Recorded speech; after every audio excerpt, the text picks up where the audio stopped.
Fire crews in Southern California are now battling new fires. The area continues to be under a critical fire alert. Authorities have extended red flag warnings through Friday.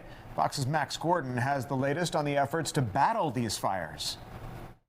Firefighters battling to maintain the upper hand on the Sepulveda fire north of Los Angeles. It started last night.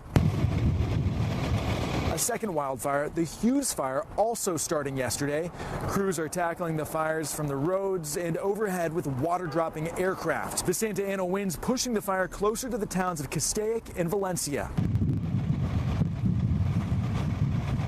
Some residents drenching their homes with water before making their escape. We're just making sure that before we leave, that at least our essential and at least protect our house a little bit. LA firefighters are preparing for potential rain starting Saturday, creating new challenges, including mudslides. The county, led by our Department of Public Works, has been taking aggressive measures to clear potential hazards ahead of the rainstorms. Meanwhile, concerns about the lingering impacts to business, especially restaurants. Some chefs say business is down 80% since the fires broke out, and they fear LA's best eateries could close their doors in a matter of weeks. I think a lot of places right now maybe have a month, us included.